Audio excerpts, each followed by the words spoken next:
السلام ورحمۃ اللہ وبرکاتہ۔ اللہ رب العالمین خیر و عافیت میں رکھے۔ سوال تہجد فوت ہونے کے سلسلے میں تھا کہ کوئی آدمی تہجد کی نماز پڑھا کرتا تھا لیکن نیند کے غلبہ کی وجہ سے اذان کے بعد اس کی نیند کھلی، تو ایسے آدمی کو کیا کرنا چاہیے؟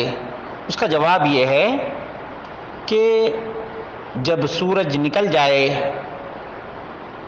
تو تقریباً 20-25 منٹ کے بعد سے لے کر ظہر سے پہلے تک اس کی قضا کر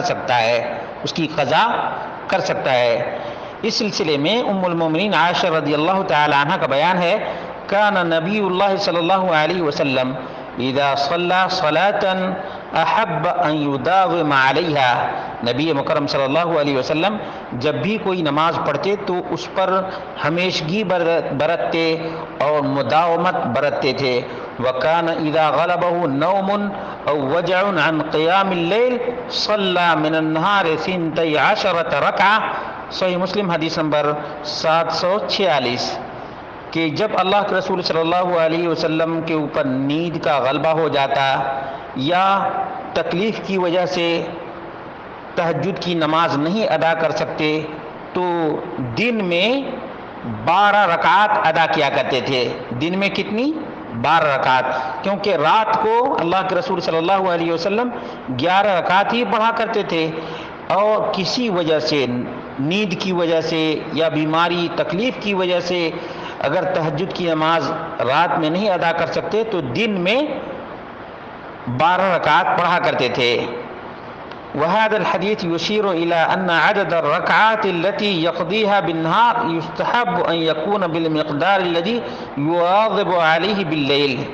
اس حدیث سے معلوم ہوا کہ اگر کوئی آدمی رات میں جو وتر کے ساتھ تہجد ادا کیا کرتا تھا، دن میں اس کو جوڑ کر کے ادا کرے گا۔ مثال کے طور پر 11 رکعات پڑھا کرتا تھا تو دن میں 12 رکعات، ثم يزيد على الوتر ركعة اخرى ليكون شفعا۔ کیوں یہ 12 رکعات؟ تاکہ دن کی نماز وتر نہیں ہوتی ہے، دن کی نماز وتر نہیں ہوتی ہے، یہ بات اچھی طرح سے یاد رکھیں۔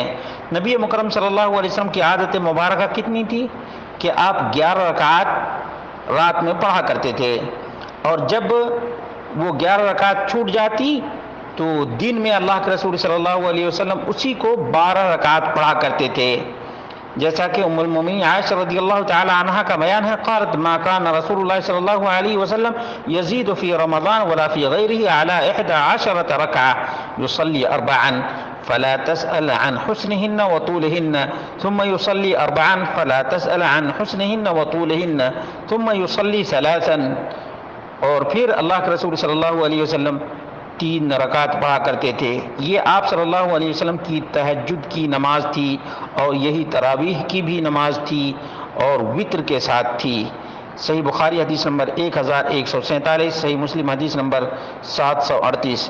معلوم یہ ہوا کہ اگر کسی کی عادت تھی مثال کے طور پر 9 رکعات تہجد پڑھنے کی، تو دن میں اس کی قضا کیسے کرے گا؟ 10 رکعات ادا کر کے، 10 رکعات یعنی 9 رکعات رات میں پڑھا کرتا تھا یا کوئی 7 رکعات پڑھا کرتا تھا تو دن میں اس کو 8 رکعات پڑھنا چاہیے، یعنی وتر نہیں بلکہ شفع۔ واللہ اعلم بالصواب۔